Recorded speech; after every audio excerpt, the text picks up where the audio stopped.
So I purchased this Fanttik screwdriver. It's the NEX E2 Ultra, and thought I would just do a just a quick review, just a quick look. So it's got, I think it was 52 pieces inside. USB-C rechargeable right here on the top, which is nice. It will glow green, and then once it's fully charged, it will stay green. In order to get it out, we're going to press down here, and it's going to pop up. The screwdriver itself will slide out, and then, well, there's one of the things I don't like about it.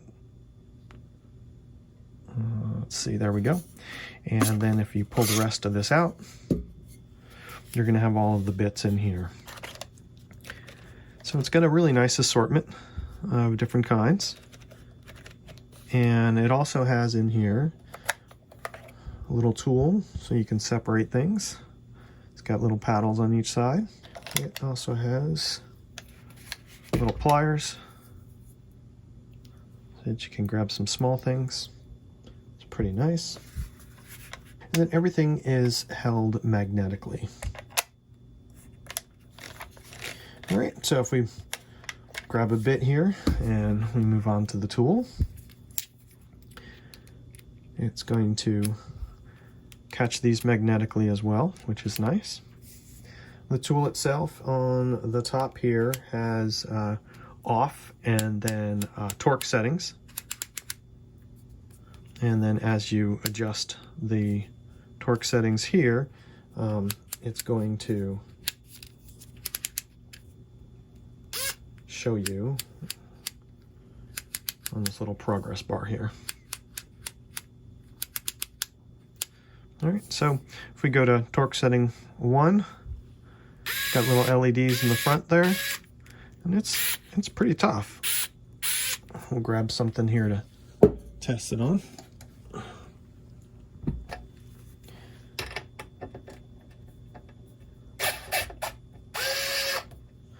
And you can hear the torque, it automatically shuts off and the LEDs blink. Now, I'm gonna say, I knew when I bought this, it was round. And I gotta tell you, that's one of the things that I actually don't like about it. A second ago, you saw it kind of roll away on me. My desk here's pretty level, obviously not completely level because it did start rolling away on me. So that's something that you should think about when purchasing it. And they do have a couple other products that are not quite as round, and you know, that may be helpful. It's also extremely smooth, so there's not a lot to grip. And as you saw, if I try and get this to come out, it's pulling away from my thumb. Let's get the torque going here so we can get this one out. There's a couple ways that I'll do this. Sometimes I'll use my thumb and put my thumb on the position there, but unfortunately then your grip starts when you press the button in order for it to screw in or out.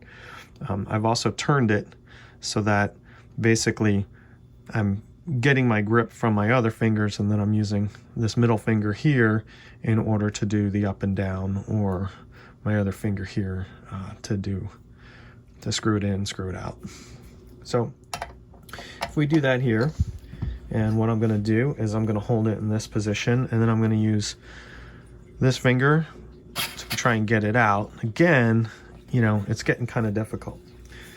I can't quite grip it, and it steers the button. As you see here, it steers the button like right out of my hand. So I'm no longer holding it. So a couple times if something's really tight, you can get a grip here. Carefully you don't grip the top because this will then turn it. Get a grip like this, or if you can adjust the product you're working on, then you can do a grip like this where you can really get a hold of it. Let's see if we can get this screw out of here. There we go. Okay, so that's the That's the highest torque setting there, which is pretty good for, you know, anything that's got little machine screws like this. We'll go in, you can see it, the motor stops and it blinks. Now, the other thing I don't like is it's not variable speed. So it's either on or it's off. So we'll take that same screw and I'm gonna try it this way. And I'm gonna see if I can unscrew it. So we torqued it in with the highest torque. I still have it set on the highest torque. And you can see it's pulling it away from my finger. All right, let's try it this way. So I'm gonna try and get a good grip on it with just my fingers, and then I'm gonna, yeah, see, there it goes. Nope. All right, let's try it this way again. There we go. Yeah, it's just that it spins out of your fingers. Now, the nice thing here is that if you're not using it motorized, it does stay very stiff in order for you to use it as a standard screwdriver.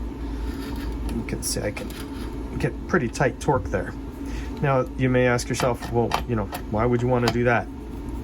Well, because my advice, whenever you're dealing with machine screws and you're just getting them started like this, is to always back off.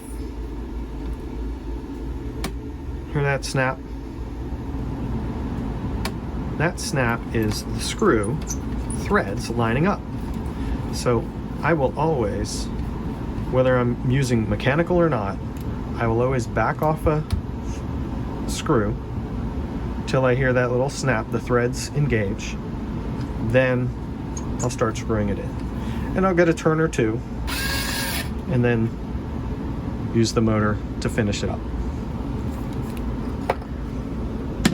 All right, so, you know, there you have it. Just a quick look at this screwdriver. It's pretty nice. I like it.